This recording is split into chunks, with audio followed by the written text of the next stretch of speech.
오늘 저는 하나님의 영광이라는 제목으로 이 시간 말씀을 전하겠습니다. 오늘의 말씀은 하나님께서 에스겔에게 보여주시는 새 예루살렘의 그 환상을 보고 있습니다. 그런데 이 환상은 이전의 그 성전과는 비교할 수 없을 정도로 규모도 크고 또한 미래에 대한 회복될 그런 말씀을 주시고 계시고 또 웅장하고 또한 거룩하고 또한 하나님의 임재를 나타내는 데 의미를 두고 있습니다. 하지만 하나님 앞에 그 제사하는 곳이 그동안에 이스라엘 백성들이 하나님의 뜻을 버리고 하나님을 배반하고 하나님의 뜻을 따르지 아니하고 그러함으로 인해서 하나님의 마음이 심히 아프고 그러함으로 인하여 하나님께서 그 성전을 떠나가셨습니다. 그렇기 때문에 오늘 이 말씀을 통해서 우리가 은혜 받는 것은 또한 이 말씀을 통해서 우리가 깨닫고자 하는 것은 아주 중요한 의미가 있다라고 하겠습니다. 하나님의 성전은 크기도 더 크고요. 예전에 솔로몬 때 지었던 그 성전보다 더 규모가 크고 또 이전의 성전과는 다른 것이 많이 있습니다. 오늘 이 말씀은 이스라엘이 회복된 가운데 세워질 종말론적 새 성전과 또한 새로운 제사 그리고 또한 새 땅에 관련된 그러한 환상을 다루고 있습니다. 그리고 또한 하나님이 다시 세우시는 새 성전의 구조와 또한 장식 및 그 번제단 등 각 부분별 측량에 대한 그러한 말씀을 구체적으로 나타내고 있습니다. 우선 먼저 1절에서 9절의 말씀을 보면 여호와의 영광이 새 성전에 강림하시고 또한 영원한 임재의 그 하나님의 약속 또 그리고 그 전제 조건 제시에 대해서 말씀을 하고 있습니다. 본문을 보면 먼저 에스겔이 그발 강가에서와 성전 한가운데에서 본 바 있는 하나님의 영광이 성전의 정문이라고 할 수 있는 동문을 통해서 성전 바깥뜰과 안뜰을 거쳐서 성전 안으로 이렇게 들어가심으로 말미암아 성전에 하나님의 영광이 가득하였다라고 1절에서 5절에 말씀을 하고 있습니다. 본문의 1절에서 5절을 좀 더 구체적으로 생각을 해보겠습니다. 여기서는 여호와의 영광이 새 성전에 강림하심을 1절에서 5절은 다루고 있습니다. 이러한 하나님의 영광의 임재는 과거 이스라엘의 그 패역과 또한 그들의 제약으로 인해서 성전을 하나님께서 떠나셨던 그런 여호와의 영광의 그 회복이라는 측면을 강조한 것입니다. 또한 하나님께서 다시금 세우실 새 성전의 완성이라는 그런 의미를 갖고 있습니다.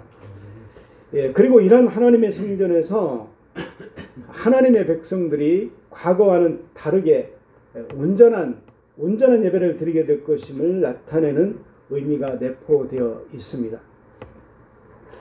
이러한 사실에서 우리는 피조물인 인간이 하나님께 드리는 예배가 얼마나 귀하고 복된 것인지를 확인할 수가 있습니다.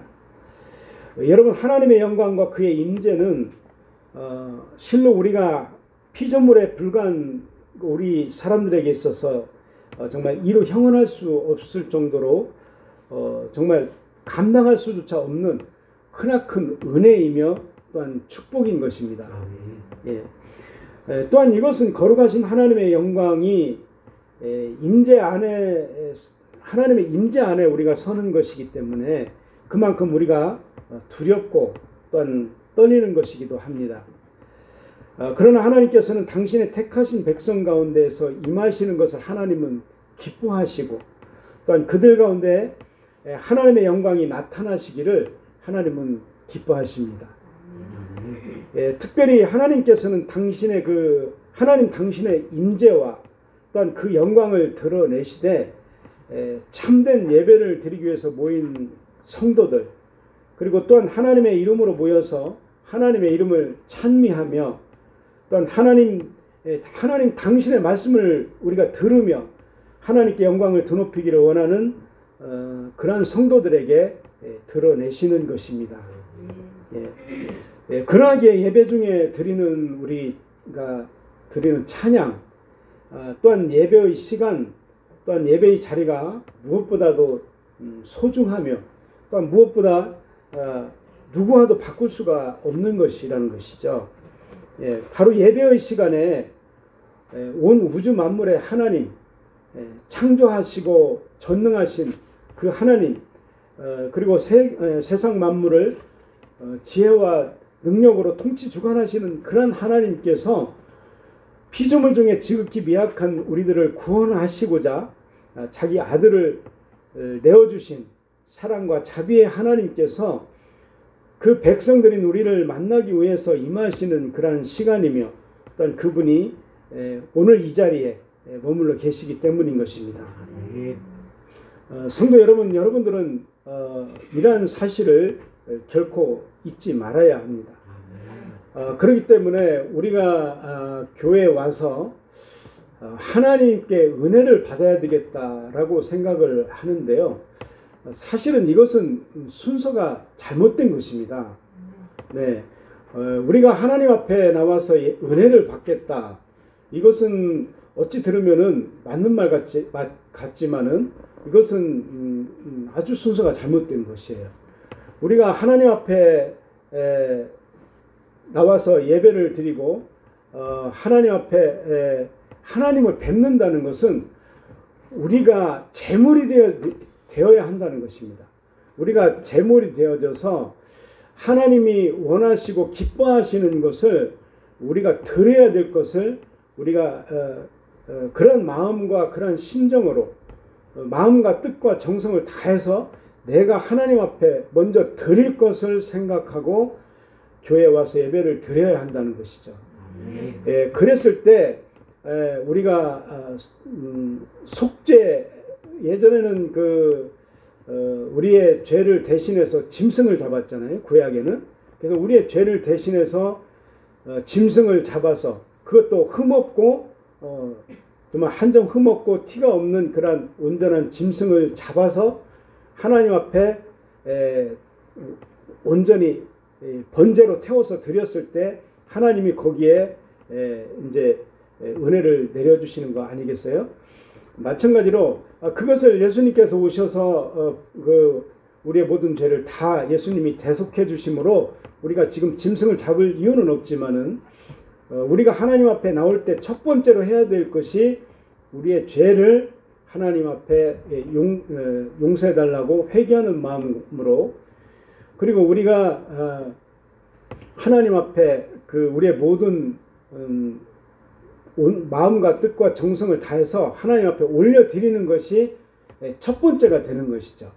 그 다음에 하나님께서 우리를 기뻐 받으시고 우리의 마음과 정성을 다 받으신 하나님께서 은혜를 주시게 되는 것입니다. 그래서 은혜는 다음이고요. 우리가 먼저 교회에 와가지고 제일 첫 번째로 할 것은 내가 하나님 앞에 제물된 그러한 마음으로 내가 하나님 앞에 먼저 드려야 하는 그런 마음의 심정을 가지고 예배 드릴 수 있는 것이 중요하다는 것이죠.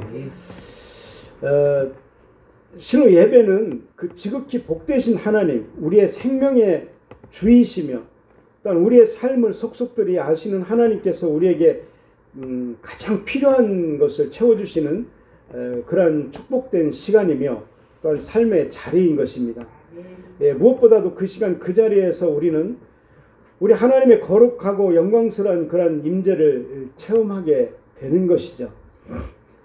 다시 본문으로 들어가서 새 성전의 웅장하고 또한 섬세하고 또한 화려한 모습은 이전에 그 어떤 신전과도 비교할 수가 없으며 또한 그럼에도 불구하고 더욱 비교할 수 없는 큰 가치와 또한 의미를 갖는 것은 이러한 외형이 아닌 그 안에 하나님의 임재하심이 있었기 때문이라는 것입니다. 예, 이런 의미에서 본문이 여호와의 영광에 임재하신다는 것은 새 성전의 진정한 완성을 의미하는 것이라고 할 수가 있습니다. 성전이라는 것은 하나님의 집입니다.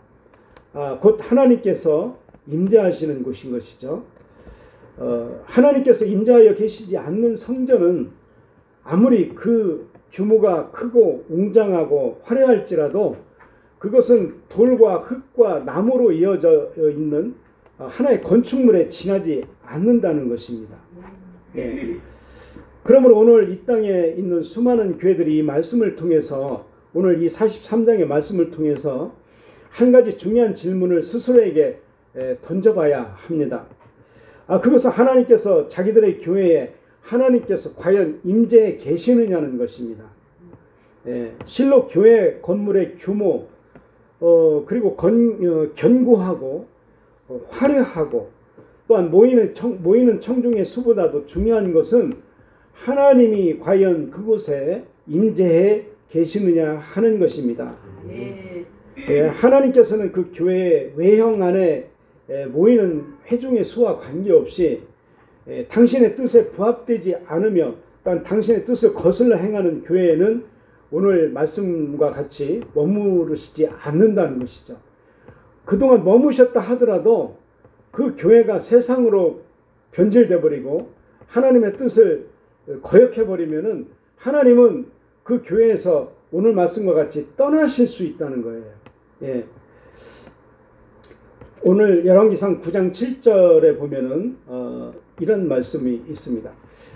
우리 같이 한번 읽어보겠습니다. 시작. 내가 이스라엘을 내가 그들에게 준 땅에서 끊어버릴 것이요 내 이름을 위하여 내가 거룩하게 구별한 이 성전이라도 내 앞에서 던져버리니 이스라엘은 모든 민족 가운데서 속담거리와 이야기거리가 될 것이며. 네. 그러므로 오늘 우리는 이 말씀 앞에 우리가 속한 교회를 돌아보면서 우리 교회가 과연 하나님이 거하실 만한 곳, 하나님의 임재와 처소라고 할 수 있는 그러한 곳인지를 면밀히 우리가 점검해야 할 것입니다. 예, 우리는 항상 돌이켜야 할 것, 또한 바로잡아야 할 것, 그리고 굳세게 할 것을 바로 보고 하나님 앞에 우리가 부족한 것들, 채워져야 할 것들을 보수하고 또한 중건해야 합니다. 네. 한때 이스라엘 백성들이 우상을 숭배함으로 그들이 하나님과의 언약을 깨뜨리고 파괴함으로써 하나님과 무관한 자들이 되었고 또한 그로 인해서 하나님의 영광이 성전을 떠나가심으로써 이스라엘 백성들은 더 이상 하나님을 섬길 수가 없게 되었습니다. 결국 성전을 이방인들에게 넘겨주게 되었고 그 성전은 파괴가 되었으며 이스라엘은 하나님의 보호하심을 받지 못하여서 패망하고 백성들은 살육을 당하거나 아니면 이방 땅에 사로잡혀 가고 말았습니다. 그런데 그렇게 성전을 떠나신 하나님께서는 성전을 떠나신 지 19년 만에, 그리고 성전이 파괴가 된 지 약 13년 만에 에스겔에게 새 성전의 그 환상을 보여주시고 또한 그 새 성전에 당신께서 떠나가셨던 그 동문을 통해서 다시 성전으로 임하시는 환상을 오늘 보여주고 계시는 것입니다. 예. 이것은 하나님과 이스라엘 백성들 간의 관계가 다시 회복될 것임을 의미하는 것입니다. 이것은 달리 말하면은 이스라엘이 다시 회복되어지고 또한 과거의 영광을 다시 누리게 될 것임을 의미하는 것입니다. 이스라엘의 불행은 하나님께서 떠나심으로 말미암은 것이었습니다. 따라서 하나님께서 다시 돌아오심은 그들에게서 불행이 제거가 되고 행복이 다시 주어질 것임을 나타내는 것입니다. 네, 그러므로 성도 여러분, 이것을 통해서 우리는 하나님의 백성인 성도들의 복된 삶의 관건이 어디에 있는지를 알 수가 있습니다. 그것은 하나님과의 바른 관계를 유지하느냐 그렇지 못하느냐의 여부에 달려 있습니다. 만약 하나님과의 그 바른 관계를 맺지 못하고 또한 그 은혜를 망각한다면은 축복을 받지 못할 뿐만 아니라 이미 주어진 복도 상실하게 되어 있고 또한 그들이 그 불행한 처지에 이를 수밖에 없다는 것입니다. 오늘 본문은 과거 솔로몬 성전 그 시절에 동쪽의 동문을 통해서 성전을 떠나가신 하나님의 영광이 에스겔에게 보이신 새 성전으로 다시 돌아오시는 내용을 우리가 5절까지 담고 있습니다.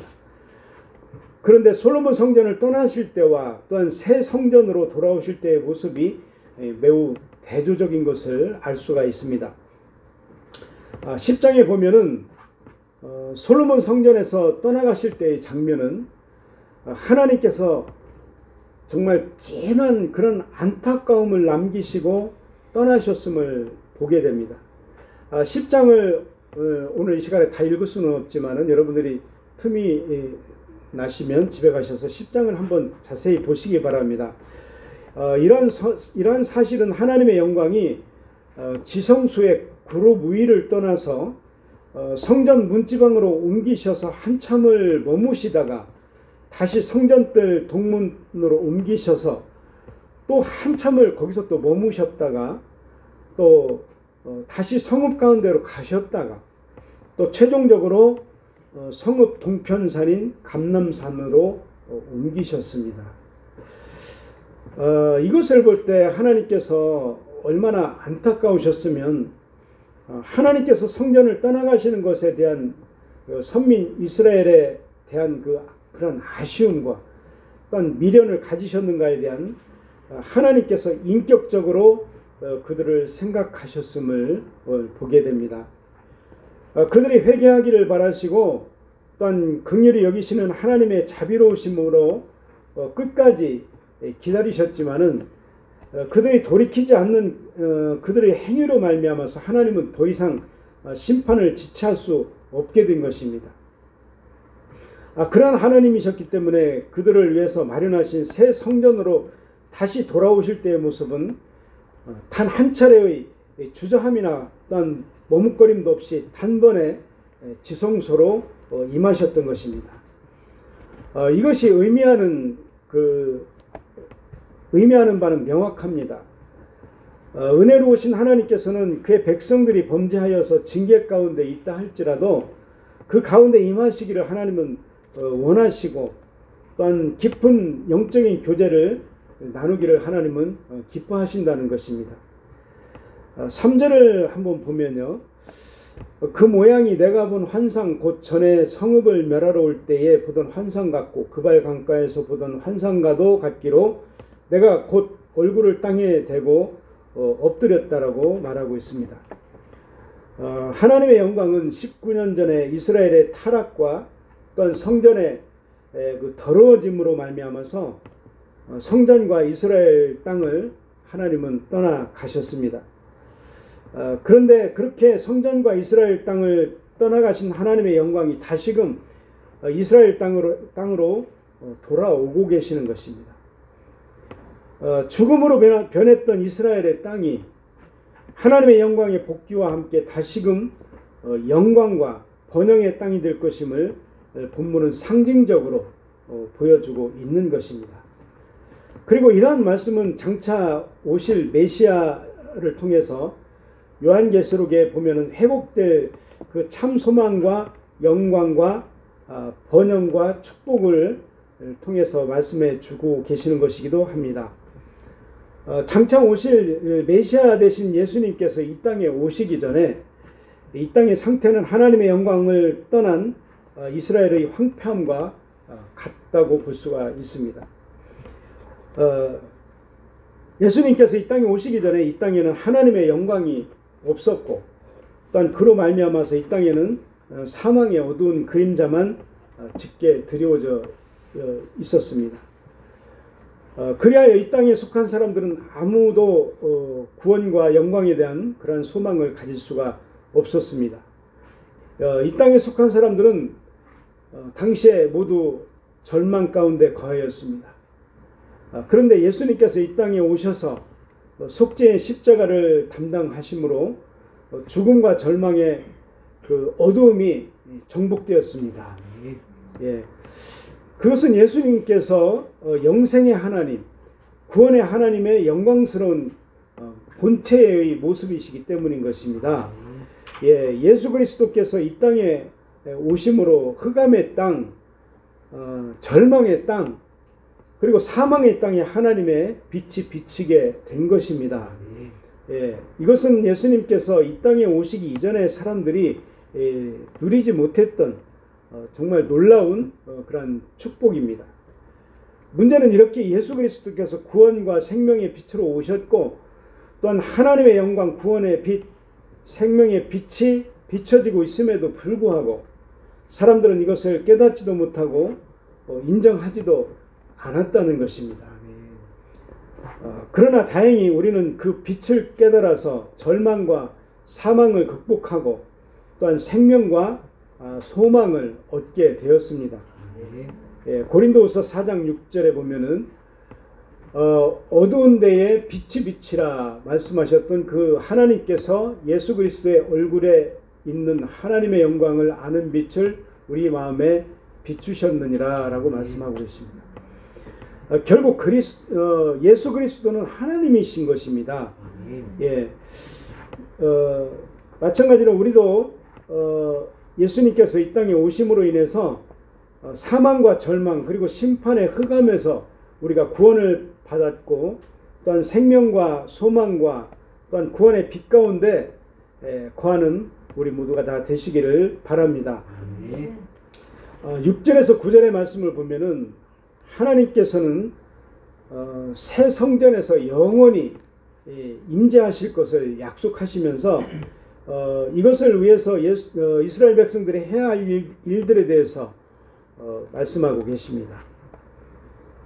여기에 하나님께서 영원한 임재의 조건으로 선포하신 것은 7절과 9절에서 언급하신 대로 이스라엘 백성들과 그들의 왕들의 음행을 근절을 할 것을 말씀하셨습니다. 그리고 그 죽은 왕들의 시체로 거룩한 하나님의 이름을 더럽히지 않도록 그 시체를 하나님에게서 멀리 제거하여 버리는 것입니다. 그렇다면 여기서 그들과 그들의 왕들의 음행은 무엇이며 그 죽은 왕들의 시체는 무엇을 의미하는 것일까요? 이 중에 음행은 영적인 음행을 말하는 것입니다. 그리고 그들과 그들의 왕들이 남편 되신 하나님을 저버리고 우상을 숭배한 영적 간음을 말하는 것입니다. 그리고 죽은 왕들의 시체로 성전을 더럽혔다는 것은 왕이 자기 자신과 또한 그 업적을 드러내고자 자신의 업적과 관련된 비석, 비문을 성전이 딸린 지역에 세웠던 것을 말하고 있습니다. 이 중에 우상 숭배는 여호와 하나님께서 유일하신 하나님 되심에 도전하는 그런 불경건한 악행이었고, 또한 비문 건립은 하나님이 그토록 혐오하는 그런 교만을 고집하는 악행이라고 할 수가 있습니다. 이 모든 것은 한마디로 이스라엘이 하나님을 유일한 하나님으로, 유일한 왕으로 인정하지 않음을 나타낸 것이라고 할 수가 있습니다. 오늘 10절의 말씀을 보면요, 인자야 너는 이 성전을 이스라엘 족속에게 보여서 그들이 자기의 죄악을 부끄러워하고 그 형상을 측량하게 하라, 이렇게 말씀하십니다. 하나님께서 에스겔에게 이러한 새 성전의 환상을 보여주신 것은 크게 두 가지 목적을 말씀하시기 위함이었습니다. 첫째는 바벨론에 잡힌 이스라엘 백성들에게 회복에 대한 확신을 심어주기 위함이었습니다. 당시에 이스라엘은 하나님의 임재 초소라고 약속된 성전 파괴와 더불어서 자신들이 하나님과 단절되었다라는 그 크나큰 절망 속에 빠져 있는 그런 상태에서 에스겔을 통해서 새 성전의 환상을 보여주신 것입니다. 또한 둘째는 이와 함께 하나님께서 에스겔을 통해서 새 성전의 환상을 보여주신 또 다른 중요한 목적은 본문이 지적하는 것처럼 이스라엘 백성들로 하나님께서 에스겔에게 보여주신 새 성전에 관한 말씀을 들으므로 그들이 과거에 범하였던 죄악을 부끄럽게 하기 위함이었습니다. 11절에 보면은 만일 그들이 자기들이 행한 모든 일을 부끄러워하거든 너는 이 성전의 제도와 구조와 그 출입하는 곳과 그 모든 형상을 보이며 또 그 모든 규례와 그 모든 법도와 그 모든 율례를 알게 하고 그 목전에 그것을 써서 그들로 그 모든 법도와 그 모든 규례를 지켜 행하게 하라라고 에스겔에게 구체적으로 어떻게 해야 할 것을 말씀하고 계십니다. 여기서 자기들이 행한 일을 부끄러워한다는 것은 이스라엘 백성들이 자신들의 죄악을 깨닫고 그리고 뉘우치는 것을 말합니다. 우리가 흔히 말하는 회개가 바로 이러한 것입니다. 하나님은 에스겔에게 이렇게 자기들이 행한 모든 일을 부끄러워하는 이스라엘 백성들에게 이제는 성전과 관련된 모든 법을 알게 하고 또 그 모든 율례와 법도와 또한 규례를 지켜 행할 것을 말씀을 하고 있습니다. 참된 하나님의 백성이 되었다면 이제 더 깊은 신령한 진리를 보고 배워서 하나님의 말씀을 올바로 행하는 그런 자리에까지 이르는 것이 하나님께서 그들을 부르신 진정한 목적이라는 것입니다. 베드로전서 3장 18절을 한번 보면요. 그리스도께서도 단번에 죄를 위하여 죽으사 의인으로서 불의한 자를 대신하셨으니 이는 우리를 하나님 앞으로 인도하려 하심이라. 육체로는 죽임을 당하시고 영으로는 살리심을 받으셨다라고 말씀하고 계십니다. 이와 같이 이 시대를 살아가는 우리 성도들도 마찬가지로 마땅히 이르러야 할 성화와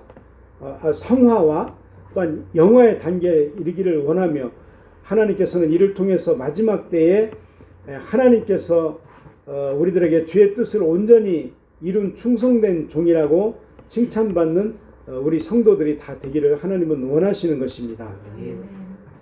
11절을 보면요.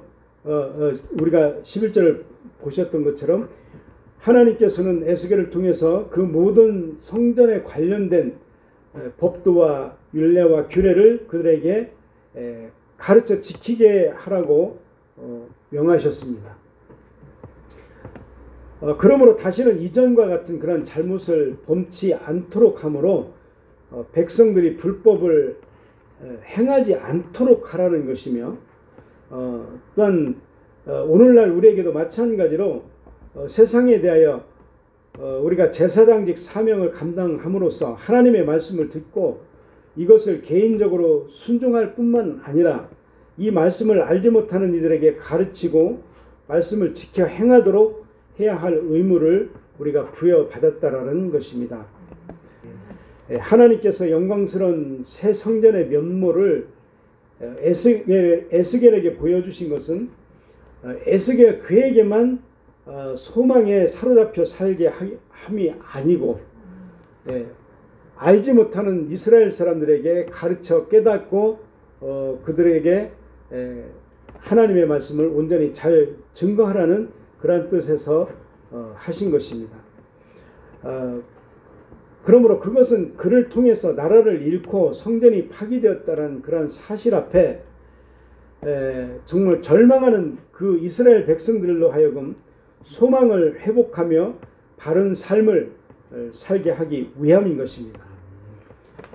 그러므로 이제 우리는 잘못된 과거의 허물과 또한 죄악, 또한 실망스러운 자기의 모습에 얽매이는 것이 아니라 하나님이 보여주시는 소망을 굳게 잡으며 그것을 일어서는 발판으로 삼고 또한 우리의 연약함이나 허물, 소망 없음을 극복하게 하시는 그런 은혜를 누리며 승리하는 우리 모두가 다 되시기를 예수님의 이름으로 축원합니다. 기도하겠습니다.